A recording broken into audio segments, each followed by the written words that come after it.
This is the story of a man who, like everyone else, went out to earn his livelihood. It was just another fishing trip for him. He must have told his family, "I'll be back in a few days, then we'll spend time together and enjoy." He must have had plans, but not everything in life goes as planned.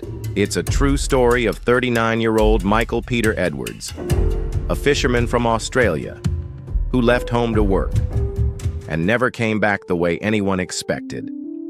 August 27th, 2000, just past 1 a.m., Michael was out at sea with 5 other fishermen.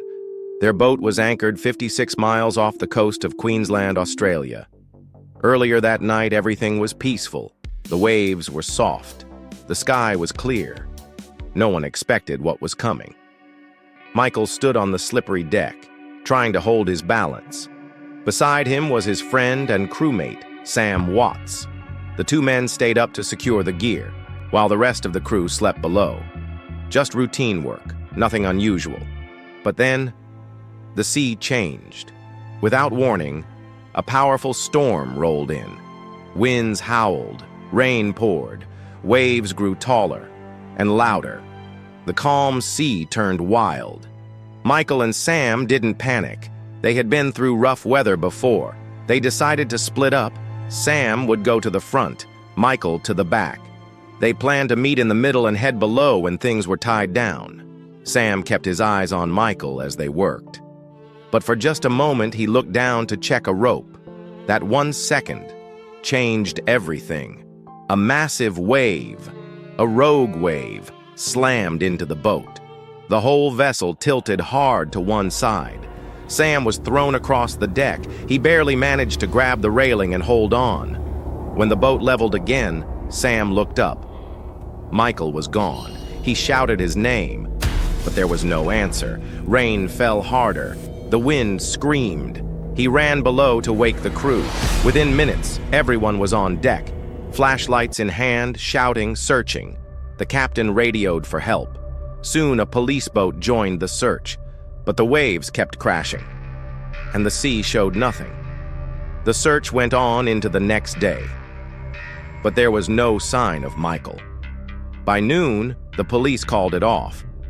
They told the crew Michael was likely lost to the sea. The men were heartbroken.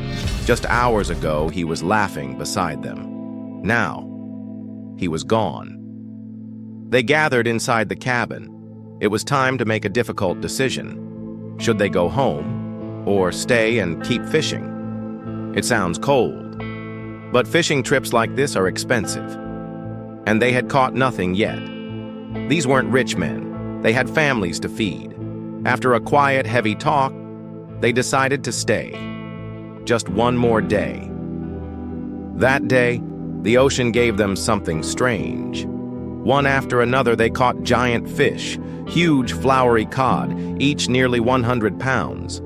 It was a dream catch for any fishing crew, but no one was happy. The deck was full of fish, but the boat felt empty. Michael was still gone.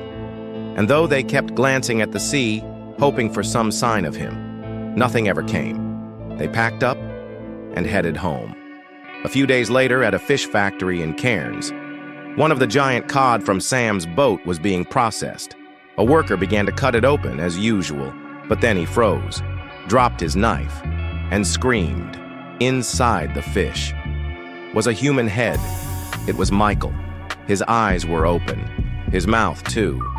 It was as if he had been frozen in fear, trapped in time. Later, experts confirmed it was truly Michael, using his teeth. They believe he may have been alive after falling in, but in those waters, sharks and crocodiles are never far. He was attacked quickly, and during that attack, his head was torn off and floated away. Then a massive cod swallowed it whole. Somehow, that exact fish ended up in Sam's net. Michael was lost to the sea and found inside a fish. A sad and haunting reminder of how nature can take and return in the strangest ways.